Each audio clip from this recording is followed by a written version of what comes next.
Chers apôtres, chers prophètes, évangélistes, chers responsables sectoriels, révérends pasteurs, chères épouses de ministres, honorables officiers, frères et sœurs en Christ, que la paix de Dieu, en notre Seigneur et Sauveur Jésus-Christ, soit avec vous.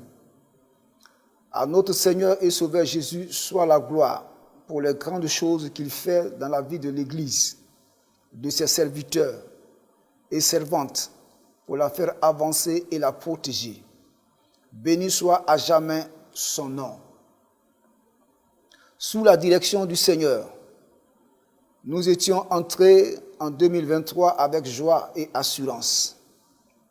Nous l'avons commencé avec la dédicace de l'auditorium, fruit de vos dîmes et de vos offrandes.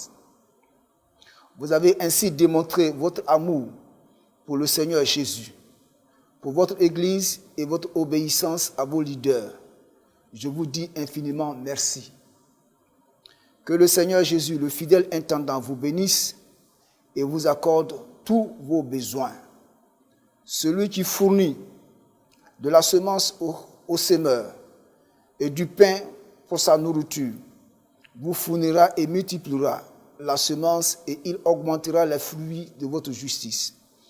Vous serez de la sorte enrichis à tous égards pour toute espèce de libéralité qui, par notre moyen, fera offrir à Dieu des actions de grâce. 2023 a été parsemé et marqué par plusieurs événements dans notre Église, à savoir les élections, les cérémonies d'investiture, de départ à la retraite, de mutation, appelées cérémonies de départ, de fin de mandat. À tous ces événements, vous avez participé matériellement, financièrement, physiquement, pour démontrer votre attachement aux différents serviteurs de Dieu qui ont fait l'objet de ces rencontres. Que le Seigneur, qui nous a appelés à son admirable lumière, vous accorde une santé parfaite afin que vous soyez disponibles et disposés à tout événement, qu'il vous ouvre son bon trésor pour vous et que vous ne manquiez de rien. Chers ministres et épouses, honorables officiers, frères et sœurs, vos activités sur le terrain et vos prières ont maintenu l'Église en vie et l'amènent peu à peu à sa destinée prophétique voulue par notre Seigneur, en l'occurrence une Église glorieuse.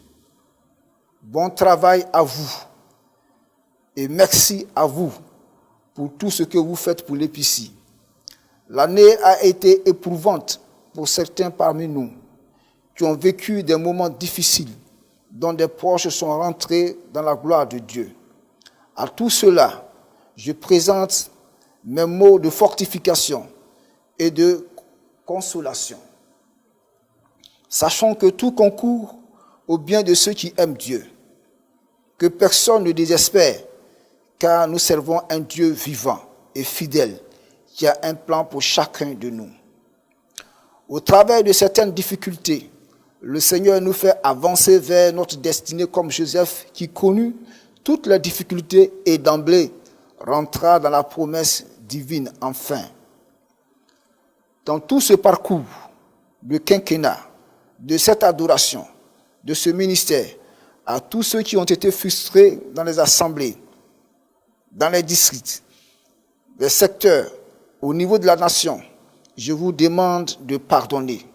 Car là où il y a des hommes, il y aura toujours des erreurs, des manquements.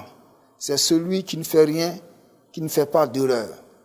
Cette année 2023 s'est achevée sur une fausse note encore du monde avec la guerre entre la Palestine et Israël. Continuons à prier pour la fin de la guerre entre la Russie et l'Ukraine, entre la Palestine et Israël, sans oublier l'Afrique de l'Ouest et la Côte d'Ivoire. Pendant que nous sommes à la fin de l'année, être un fidèle intendant de Jésus-Christ a été l'objectif du Seigneur pour tous les acteurs de notre Église, tiré dans Matthieu 24, 45 à 47. Laissons-nous transformer par ce thème. Ne demeurons pas inchangés ni insensibles à sa voix. L'auditorium a été pour nous un objet d'urgence quant aux intempéries dont faisaient face les ministres et les servantes de Dieu à Yaou. Je veux parler des pluies et de l'ardeur du soleil sous les bâches. Je vous dis merci pour vos contributions qui ont pu donner corps à ce grand édifice qui fait la fierté de notre Église. Pour ce que vous avez fait pour l'Épicie, je prie le Seigneur Jésus de donner à chacun de vous une maison qui vous y aide. Notre Église continue et doit continuer son chemin de gloire promise par Dieu dans les prophéties. Nous devons savoir que l'excellence est au bout des efforts et que nous devons permettre au Seigneur Jésus d'aller loin avec nous dans notre adoration, ministère, dans toutes nos activités spirituelles et sociales que nous faisons dans l'Église. Nous avons besoin de laisser des infrastructures, des résidences, des temples pour réduire nos charges locatives et à la génération future. Que chacun se pose la question, ai-je bien fait ce que je dois faire à l'Épicie, au poste où je suis? Bien-aimés, à cet effet, l'année 2024 sera consacrée à l'achèvement de notre siège qui est à moitié fait. Car c'est un projet important, commencé par l'équipe de 2018. Sachons que la plus grande représentation d'une église est son siège. Le siège actuel est dépassé et exigu et ne reflète plus notre grandeur. Il a fait ce qu'il peut. L'action est la clé de tout succès. La pensée du Seigneur et l'objectif qu'il souhaite que son Église soit et fasse, il les exprime dans un thème. Et pour l'année 2024, voici l'objectif du Seigneur pour son Église. maintenir la flamme de l'esprit dans 1 Thessaloniciens 5, 19 et 2 Timothée 1, 14. Étant des fidèles intendants de Christ, maintenons toujours la flamme de l'esprit, car l'Église de Dieu, c'est l'Église voulue par Dieu, bâtie par le Seigneur Jésus-Christ, où le Saint-Esprit est dans la vie des fidèles. Revenons à notre origine, qu'est le Saint-Esprit, et demeurons-y. Quand les fondements sont renversés, le juste, que fera-t-il? Soyons enflammés dès maintenant par le Saint-Esprit. Le Seigneur Dieu, qui fait les jours, les mois, les années, est en train de changer l'année en cours. Dans quelques heures, nous entrerons en 2024 par sa bienveillance. Gloire à lui pour sa présence dans son Église.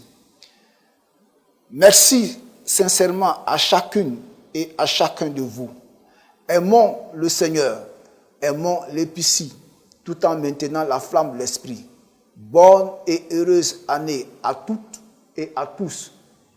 Année de paix, de consécration, de succès au nom de Jésus-Christ. Que le Seigneur nous bénisse.